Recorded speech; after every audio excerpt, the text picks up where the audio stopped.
Après avoir participé à de nombreux rallyes prestigieux il y a quelques années, avec même des victoires à la clé, l'entreprise 4x4 d'Angèle de Sentheim renoue avec la compétition, cette fois-ci en s'engageant au Rallye des Gazelles 2012. Le véhicule est un berlingot de série modifié en 4x4 sur les chaînes de montage de l'entreprise. On a décidé de se relancer dans l'aventure parce que ça colle bien finalement aux gènes de l'entreprise, c'est-à-dire de prendre un véhicule tel qu'il est sur le marché et puis d'aller partir sur une aventure de nouveau sur le continent africain, à l'ancienne j'oserais dire, c'est-à-dire avec des épreuves de navigation et où finalement le véhicule est vraiment un outil de travail, c'est un moyen pour réaliser un parcours du point A au point B de la manière la plus simple et c'est bien la prestation du véhicule qui va permettre de réaliser ce parcours-là. Et tout ça, je dirais, dans un véhicule entièrement de série. Pour ce rallye aventure 100% féminin, l'équipage est composé de deux Bretonnes, Dominique et Anne-Marie.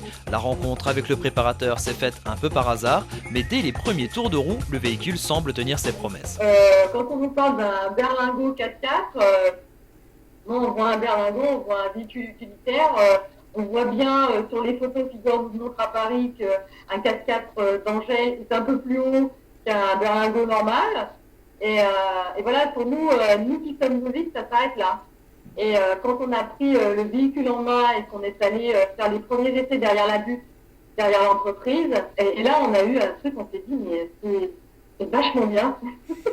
On a un truc super confortable, rassurant, on s'est senti en sécurité, donc ça nous a mis en confiance, et plus on montait, plus on descendait, plus on faisait des croisements de ton, plus on se sentait à l'aise. Et on disait à Igor, c'est impressionnant en fait, vu d'extérieur je trouve, et à l'intérieur on ne sent pas, c'est incroyable quoi. C'est vrai que quand on a pris conscience de tout ce qu'on a fait, et maintenant on se dit ce qu'il faut c'est qu'on va ménager notre monture, on va faire preuve de bon sens et de zen attitude, et notre objectif c'est d'arriver à Essaouira avec la voiture.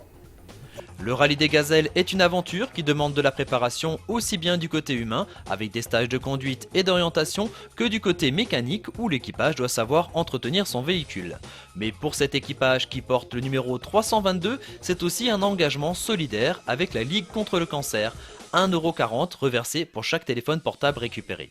Chez Angèle, on a déposé une box qui est avec une affiche Rallye-toi contre le cancer, et tous ceux du coin qui veulent passer dans le lot d'Angèle et déposer leur téléphone portable, on sera content de les avoir le 17 mars à Paris, puisqu'il y a un stand de la Ligue, et l'objectif c'est d'avoir une grosse montagne de téléphones portables pour la recherche contre le cancer. Voilà. Pour l'heure, le véhicule est en train d'être personnalisé pour être fin prêt pour le départ le 17 mars au Trocadéro.